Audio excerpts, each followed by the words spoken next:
প্রিয় নবীজি সাল্লাল্লাহু আলাইহি সাল্লামের নবুয়তের বিষয়ে অস্পষ্ট বক্তব্য দেওয়ার পর এবার শায়েখ আহমদুল্লাহ তার ফেসবুক পেজে আল্লাহ এবং নবীজি সাল্লাল্লাহু আলাইহি সাল্লামের কাছে ক্ষমা চেয়ে একটি পোস্ট আপলোড করেছে। সুবহানাল্লাহ পড়েন। আরে দাঁড়ান, এত খুশি হয়েন না। তারই 1 ঘন্টা পরে নাকি সেই পোস্ট আবার ডিলিটও করে দিছে। শুধু তাই না, এবার শায়েখ আহমদুল্লাহ কমেন্ট বক্সে এসে সেটাকে ফেক পোস্ট বলে দাবি করতেছে। শায়েখ আহমদুল্লাহ যে এক মুখে দুই কথা বলে, আজকে সেগুলি আপনাদের কাছে প্রমাণ করব। প্রথমে এই ভিডিওটা দেখেন। যারা প্রবাসে আছেন, এমন কোন দেশে যদি থাকেন যেই দেশে তিনি তার যৌন চাহিদা না মিটালে নিশ্চিতভাবে গুনাহে লিপ্ত হয়ে যাবেন, জেনায় লিপ্ত হবেন, কারণ সেখানে জেনার অবাধ সুযোগ রয়েছে। এরকম যদি পরিস্থিতি হয় তাহলে নিজেকে রক্ষা করবার জন্য, অর্থাৎ বড় অপরাধ থেকে অপেক্ষাকৃত কম বড় অপরাধ যেটা, সেটাই তিনি লিপ্ত হতে পারেন, অর্থাৎ হস্তমিথন করতে পারেন।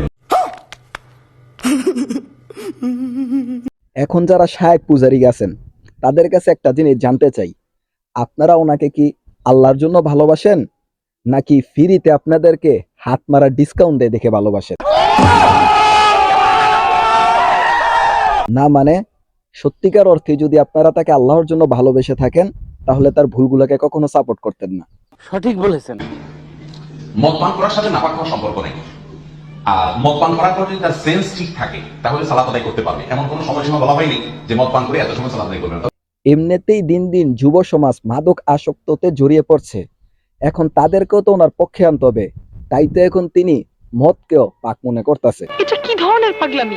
যারা অন্ধ শায়েখ পূজারী আছে এখন তাদের শায়েখকে বাঁচানোর জন্য এসে বলবে নামাজ কবুল করা না করার মালিক হচ্ছে আল্লাহ। আপনি বলার কি? হ্যাঁ, অবশ্যই নামাজ কবুল করা না করার মালিক হচ্ছে আল্লাহ তাআলা।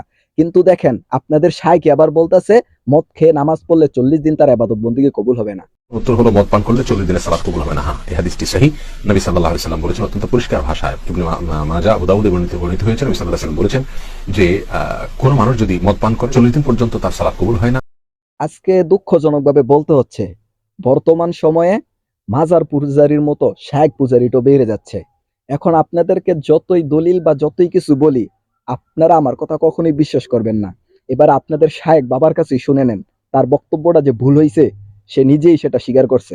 জাহিদ আহমেদ, আপনি লিখেছেন মদ খেয়ে নামাজ পড়া যাবে কিনা, এ বিষয়ে আপনার একটা বক্তব্য নিয়ে বিভ্রান্তি তৈরি হয়েছে। ভিডিওটা কতটুকু অথেন্টিক নিশ্চিত নই, এ বিষয়ে স্পষ্টভাবে মাসালা জানতে চাই। মদ খেয়ে নামাজ পড়লে নামাজ আদায় হবে কি না।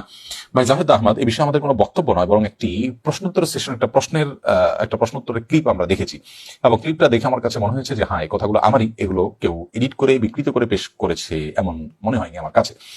তো আমি বক্তব্যটা শুনেছি, আমার কাছে মনে হয়েছে যে সেই বক্তব্য বলতে সেই প্রশ্নোত্তরটা শুনেছি, সেই প্রশ্নোত্তরের মধ্যে অপূর্ণতা ছিল, এবং সেজন্য আমি প্রথমে বলতে চাই যে এই প্রশ্নোত্তরটি কেউ আলাদা ক্লিপ করে কোনো জায়গায় পাবলিশ করে থাকলে আপনারা সেটি প্রত্যাহার করবেন।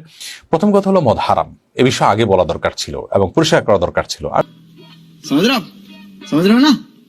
সাবেক গ্র্যান্ড মুফতি শেখ আব্দুল আজিজ বিন আব্দুল্লাহ বিন বাজ রাহিমাহুল্লাহ তার এক ফতোয়াতে এভাবেই উল্লেখ করেছেন যে সাধারণ অবস্থাতে জাস্ট সম্মানের জন্য দাঁড়িয়ে থাকা, অনেক সময় দেখা যায় কিছু সময় দাঁড়িয়ে থাকে, অথবা আসলে শুধুমাত্র দাঁড়িয়ে তাকে সম্মান জানানো, এটা উচিত নয়। এবং এই ব্যাপারে হাদিসে নিষেধাজ্ঞা আছে, এটি বিধর্মীদের একটা সংস্কৃতি এবং কালচার, সেই জায়গা থেকে এটি নিষেধ।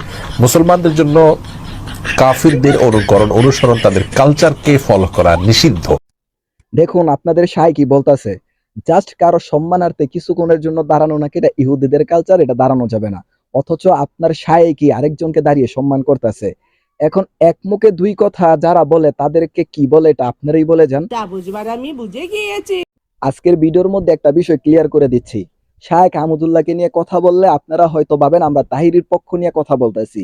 দেখেন, তাহিরির কুফর বা তাহিরির আউল ফল জিনিসগুলা আমরা কখনোই সাপোর্ট করি না, কিন্তু তার যে নবুয়তের দাবিটা এটাও কিন্তু আমরা এড়িয়ে চলতে পারি না। তাহিরির ভণ্ডামি গুলাকে কিন্তু আমরা প্রশ্রয় দিই না, আমরা সেগুলোকে সাপোর্ট করি না।